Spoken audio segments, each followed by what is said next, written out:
Hello friends, आपका स्वागत है मेरे चैनल पे। तो आज मैं आपके साथ शेयर करने आया हूँ गेट की लास्ट वीक की स्ट्रेटेजी। तो जैसे कि आपको पता है, आपका केमिस्ट्री का एग्ज़ाम गेट का नेक्स्ट वीक में ही है।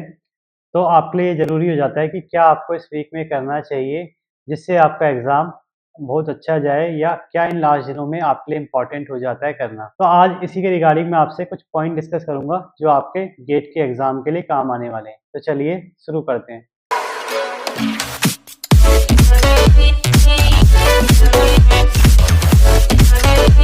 तो देखिए, सबसे पहले तो मैं आपको कहूँगा, मैं वन बाय वन स्टार्ट करता हूँ कि फिजिकल केमिस्ट्री में आपको क्या करना है, ऑर्गेनिक में क्या करना है और इनऑर्गेनिक में क्या करना है।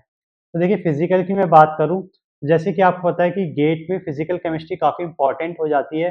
तो इसके लिए सबसे पहले आपको करना है कि इस लास्ट वीक में आपको सिर्फ फॉर्मूले याद करने, और जो भी फॉर्मूले आपको याद नहीं है उनको आप अच्छे से याद करें, और जो भी कॉन्सेप्ट फिजिकल केमिस्ट्री के बहुत अच्छे हैं या ट्रिकी हैं या हार्ड हैं, या आपको लगते हैं कि आपने अभी तक याद नहीं किए, समझे नहीं है, तो उसको आपको जानना है बस।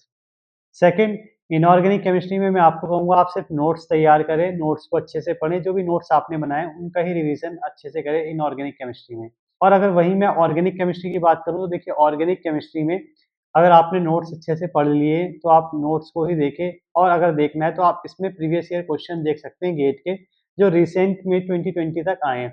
यानी आप पीछे से स्टार्ट कीजिए, जो अभी 2024 में आया होगा, फिर 2023 में, फिर 22 में, फिर 2021 में और 2020 में। इन क्वेश्चनों को आप देख सकते हैं ऑर्गेनिक के लिए। देखिए, बाकी क्वेश्चन तो आपको सब में ही देखना सही रहेगा, पर जैसे कि टाइम बहुत कम है और मैं नहीं चाहता कि आप प्रैक्टिस वाले सेशन में घुसें, या अपना टाइम इस चीज़ में वेस्ट करें कि आप क्वेश्चन प्रैक्टिस करें। तो उससे बढ़िया आप रिवीजन पे ज़्यादा ध्यान दें। पर ऑर्गेनिक में ये है कि आप जब क्वेश्चन देखते हैं तो उसी से आप बहुत कुछ सीख जाते हैं। तो इसीलिए ऑर्गेनिक में आपको कहूँगा, मैं आप क्वेश्चन देख लीजिए रेदर देन आप ज़्यादा अ, चीज़ें पढ़ें। अब बात है कि आपको क्या नहीं करना है, तो देखिए, इनमें सबसे पहले यही है कि आपको कोई भी नया क्वेश्चन, नया कॉन्सेप्ट जानने की कोशिश नहीं करनी है, या सॉल्व नहीं करना है, या कहने का मतलब है आपको कोई नए असाइनमेंट या क्वेश्चंस प्रैक्टिस में नहीं घुसना है। क्योंकि होता क्या है कि आप क्वेश्चन प्रैक्टिस करने के चक्कर में, ज़्यादा क्वेश्चन करने के चक्कर में अपना टाइम जो रिवीजन का होता है वही बर्बाद कर देते हैं, और इसकी भी कोई गारंटी नहीं होती कि जो क्वेश्चन आप कर रहे हैं वो ज़रूरी है, आएगा या नहीं आएगा। सेकंड, अब आप कोई भी टेस्ट सीरीज़ ना लें, जिन्होंने टेस्ट प्रैक्टिस नहीं की है, कोई टेस्ट नहीं दिया है, तो अब वो कोई प्रैक्टिस ना करें, कोई टेस्ट ना दें। क्योंकि देखिए, अगर आपने प्रैक्टिस कर ली है, तो आप सिर्फ़ अपनी गलतियों को देखें टेस्ट की, कि आपने टेस्ट में क्या गलतियाँ की थी, कहाँ पे आपके नेगेटिव मार्किंग आ रहे हैं, क्या आपकी कमियाँ रह गई हैं, उन्हें आप चेक करें। पर आप ऐसा नहीं करें कि अब आप कोई टेस्ट लें या कोई असाइनमेंट सॉल्व करें, प्लीज़ इस चीज़ से आप बचें। नेक्स्ट मैं आपको ये कहना चाहूँगा, अगर पार्ट ए के लिए आप प्रैक्टिस करना चाहते हैं, तो पार्ट ए के लिए आप प्रीवियस ईयर क्वेश्चंस देख के चले जाएँ, वो मोर देन इनफ है।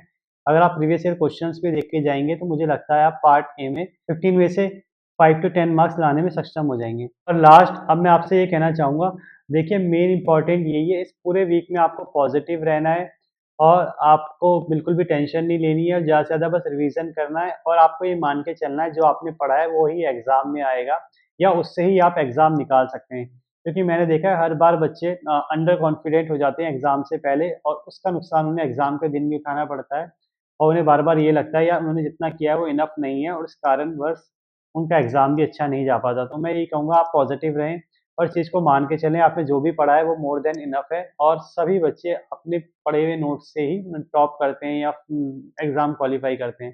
तो इस चीज़ को आप ध्यान रखिए, अपने नोट्स पे बिलीव करें, क्योंकि देखिए, वैसे भी 1 वीक की बात है, तो जो भी आपने किया अगर आप उसको रिवाइज़ करते हैं तो यही सबसे बेहतर आपके लिए होगा। अगर आप कुछ भी चेंज करते हैं या कुछ भी आप गलत समझते हैं, तो वो आपके पेपर में एक नेगेटिव इम्पैक्ट डालेगा। तो आई होप आपको मेरी बात समझ में आई होगी, और ये स्ट्रैटेजी आपके काम आएगी।